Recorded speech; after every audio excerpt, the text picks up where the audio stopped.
Hi, మేము గోదావరిలో అండి. ఉప్పు కారం మాట ఏమో గాని ఎటకారం అంటే మాకు చాలా ఇష్టం అండి. అలాగే మాకు మనుషులంటే కూడా చాలా మమకారం అండి. గోదావరమ్మ నీళ్ళ సెలవుతో ఎంత ఎదిగినా ఒదిగే ఉంటామండి.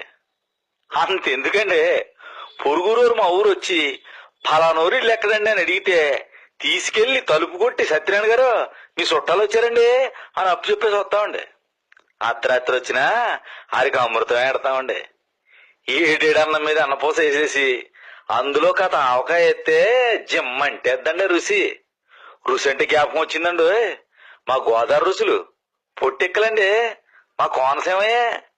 మర్తకాజా మా తాపేశ్వరం అండి. గొట్టం కాజా కాకినాడ అండి. పూతరేకులు ఆత్రేయపురం అండి. ఆవకాయ, మాగాయ, అల్లం ఇంకా చాలా రకాల పచ్చళ్ళు. నార్కిడి మిల్ అని గోదావరి రొట్టె ఉంటదండి. పాలకొల్లు దెబ్బ రొట్టె ఉంటదండి. ఏమి రుచి అండి. మా రాజమండ్రిలో రోజు మిల్క్ అండి, అమృతమేనండి. మా అందరికీ గోదావరమ్మ అంటే ఇష్టం అండి. కానీ మా గోదావరమ్మకి ఇష్టమైనోడు మా వంశీ గారండి. గోదావరి జిల్లాల గురించైనా, గోదావరమ్మ గురించైనా, కోనసీమ అందాల గురించైనా, మా గోదావరి రుసుల గురించైనా చెప్పాలంటే మా వంశీ గారే. ఆడి తర్వాతనండి ఎవరైనా. మహానుభావుడు కోనసీమని కాసి వడగట్టేయడండి ఆయన. ఏ హోటల్లో ఏది బాగుంటుంది అనేది ఆరు చెప్పినట్టు ఎవరో చెప్పలేరండి.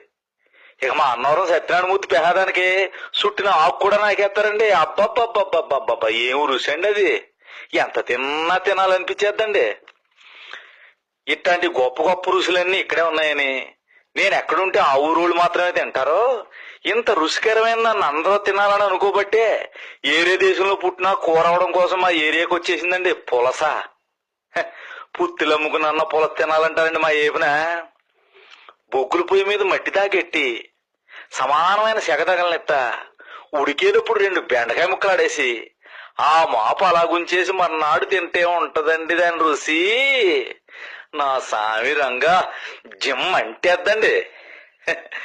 పులస మేము వండుకున్న తినేది తక్కువండి. పురుగులంటా ఉన్న చుట్టాలు కంపుకుంటామండి. మేము ఎప్పుడో పుణ్యం చేసుకున్నామండి. అందుకే గోదావరి రోడ్డు నుట్టామండి. మా గోదావరి అందం అండి, మా భాష అందం అండి, మా యాస అందం అండి. మాకు నీళ్ళిచ్చి మా కూడెట్టిన దేవుడు కాటన్ దొర గారికి నమస్కారాలు చెప్పుకుంటా. హాయ్.